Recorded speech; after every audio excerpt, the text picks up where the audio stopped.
बिस्मिल्लाहिर्रहमानिर्रहीम। नाज़रीन अस्सलाम वालेकुम। आप देख रहे हैं CNN उर्दू। CNN उर्दू में सबसे पहले मौलाना फजल रहमान ने कहा, दिफाई कुव्वत को दिफा के एतबार से मजबूत देखना चाहते हैं, सियासी कुव्वत के तौर पर नहीं। JUI के सरबराह मौलाना फजल रहमान ने कहा कि हम दिफाई कुव्वत को दिफाई लिहाज से मजबूत देखना चाहते हैं, सियासी कुव्वत के तौर पर नहीं। सियासी कुव्वत के तौर पर मजबूत होना दिफाई कुव्वतों का काम नहीं, दिफाई कुव्वतों का नहीं, अवाम और सियासतदानों का हक है। फलस्तीन फौज हरगिज न भेजी जाए। और इसके अलावा मुफ्ती मुनीबुर रहमान ने कहा कि नबी करीम सल्लल्लाहु अलैहि वसल्लम ने और ना किसी खलीफा राशिद ने इस्तिस्ना मांगा, मगर हुक्मरानों को इससे सबक सीखना चाहिए।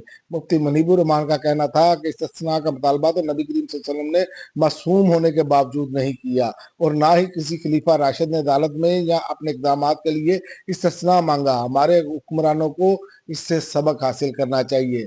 और इसके अलावा मुफ्ती तकी उस्मानी ने भी यही तकरीबन बात की। उन्होंने कहा, सदर और फील्ड मार्शल के तायात इस्तिस्ना की दुनिया के किसी दस्तूर में मिसाल नहीं मिलती। मुफ्ती तकी उस्मानी ने कहा, सदर और फील्ड मार्शल को तायात इस्तिस्ना दुनिया के किसी दस्तूर में इसकी कोई मिसाल नहीं मिलती। 18 साल से कम उम्र की शादी सजा खिलाफ इस्लाम है। हमास को गैर मुसल्लह करने की अमरीकी कोशिश में पाकिस्तान की शमूलियत की मुखालफत करेंगे। और पंजाब प्रॉपर्टी ऑनरशिप ऑर्डिनेंस रह गया तो जाती उम्रा भी आधे घंटे में खाली करा लिया जाएगा। लाहौर हाई कोर्ट ने हुकूमत को पंजाब प्रॉपर्टी ऑनरशिप ऑर्डिनेंस पर अमल दरामद से रोक दिया। लाहौर हाई कोर्ट में पंजाब प्रॉपर्टी ऑनरशिप ऑर्डिनेंस के खिलाफ दायर दरखास्त पर समाअत हुई। Chief justice Lahore high court justice Aalia Neelum ने आपदा परवीन समेत दीगर की दरखास्तों पर समाअत की। और इसके अलावा हाफिज नईमुर रहमान अमीर जमात इस्लामी ने कहा, बड़े हो या छोटे सब ही फार्म 47 वाले हैं।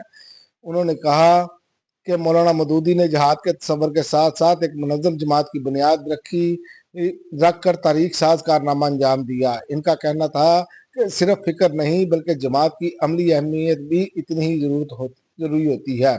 और अलीमा खान ने कहा, इमरान खान को कैद मगर मरियम नवाज ने तोशाखाना से गाड़ी ली, इस पर कोई कार्रवाई क्यों नहीं हुई। पीटीआई रहनुमा और इमरान खान की बहन अलीमा खान ने कहा कि इमरान खान और बुशरा बीबी को तोशाखाना केस पर 17 साल कैद की सजा सुनाई गई, और जो मरियम नवाज ने जो गाड़ी तोशाखाना से ली थी इसका वो जवाब नहीं दे पाई थी। इसका क्या हुआ? कानून को मजाक बनाया हुआ है। और रूस में कार बम धमाका, फौज का सीनियर जनरल हलाक। रूस के दारुल हुकूमत मास्को में एक कार बम धमाके के नतीजे में रूसी फौज का एक सीनियर जनरल हलाक हो गया। मीडिया रिपोर्ट्स के मुताबिक धमाका एक गाड़ी के नीचे नस्ब बम के जरिए किया गया, जो मास्को के एक रहायशी इलाके में फटा। अब तक के लिए नाज़रीन इतना ही। अगली वीडियो तक इजाजत दें। अल्लाह हाफ़िज़।